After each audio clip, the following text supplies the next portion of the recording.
இந்த மனிதாபிமான நகரம் தொடர்பாக அவர்களுடைய பாஷையில் சொல்றதாக இருந்தால் இஸ்ரேலுடைய முன்னாள் பிரதமர் எஹூட் ஒல்மர்ட் பேசியிருக்கக்கூடிய செய்திகள் இன்றைக்கு இஸ்ரேலிய ஊடகங்களில் பரவலாக பார்க்கப்படக்கூடிய ஒன்றாக மாறி இருக்கிறது.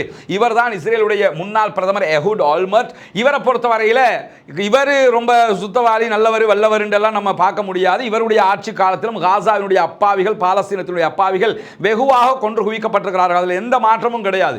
ஆனால் இஸ்ரேலில் தேர்ந்தெடுக்கப்பட்ட பிரைம் மினிஸ்டர்கள் ஓரளவுக்கு நல்லவன் என்ற ஒரு லிஸ்ட்டை கொண்டு வரலாம்னு சொன்னால் அது இந்த ஆளுக்கு கொண்டு வரலாம். ஏன்னா ஓரளவுக்கு அந்த மாதிரி காரியங்களை செஞ்சவர் தான். அப்படி இருக்கிற நேரத்தில் எஹூட் ஒல்மர்ட் வெளியிட்டிருக்கக்கூடிய கருத்துக்கள் மிக முக்கியமானதாக பார்க்கப்படுகிறது. குறிப்பாக பிரிட்டிஷினுடைய கார்டியன் செய்தித்தாளுக்கு தான் அவர் இந்த பேட்டியை கொடுத்திருக்கிறார். அதில் அவர் என்ன சொல்றாருன்னா, காசாவில் இஸ்ரேல் உருவாக்குவதாக சொல்கிற இந்த மனிதாபிமான நகரம் என்பது ஏற்றுக்கொள்ள முடியாதது. இது ஒரு வதை முகாம் என்கிற வார்த்தையை அவர் பயன்படுத்தி இருக்கிறார். அது மட்டுமல்லாமல் அவருடைய பேட்டியில் அவர் மெசக்கர் என்கிற வார்த்தையை பயன்படுத்துகிறார்.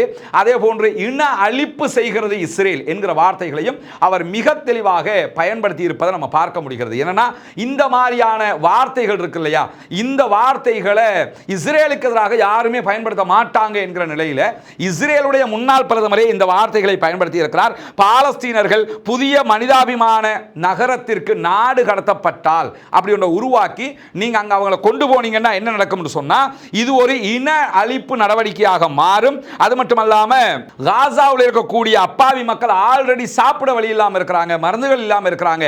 அவர்கள் வாழ முடியாத ஒரு சூழல் உருவாகுவது மட்டுமல்லாமல் அவர்கள் நாட்டை விட்டு வெளியேற வேண்டிய அகதிகளாக வேறு நாடுகளுக்கு போக வேண்டிய நிர்பந்தம் ஏற்படும்.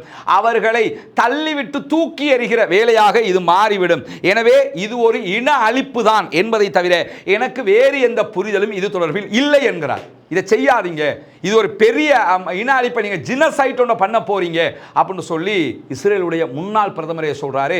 காசாவுக்குள்ள ஒரு குவாண்டனாமாவை இவர்கள் உருவாக்க போகிறார்கள் என்பதையும் நாம் புரிந்து கொள்ள வேண்டும். இந்த வரைபடத்தை நீங்க பார்த்தீங்கன்னு சொன்னா இந்த வரைபடத்தில் அவங்க எப்படி இதை உருவாக்க போகிறார்கள் என்பதை சொல்லி இருக்கிறார்கள். குறிப்பாக நீங்க பார்க்கலாம், இதுதான் காசா.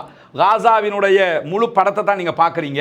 இதுதான் ரஃபா. இந்த ரஃபாவுக்குள்ள தான் அவர்கள் அவர்களுடைய இந்த முகாமை அமைக்க போகிறார்கள். இங்க நீங்க பார்க்கலாம், இப்படி ஆட்களை கொண்டு வந்து உள்ள நிறைக்கிற வேலையை தான் அவங்க செய்ய பார்க்குறாங்க. இதில் நம்ம புரிந்து கொள்ள வேண்டிய விஷயம் என்னன்னா, ரஃபாவில் முதல் கட்டமாக அமைக்கப்பட போகிற இந்த இடத்துக்குள்ள 6 லட்சம் பேரை கொண்டு வந்து போடுறாங்க. அதற்கு பிறகு 25 லட்சம் பேரையும் 6 லட்சம் பேர் இருக்கக்கூடிய ஒரு ஏரியாவுக்குள்ள கொண்டு வந்து போட்டு இவ்வளவுதான் காசா, மற்ற அத்தனையும் எங்களுக்குரியது என்று ஆக்குவதற்கான ஒரு திட்டத்தை தான் அவங்க செய்ய போறாங்க. இங்க நீங்க பார்க்கலாம்,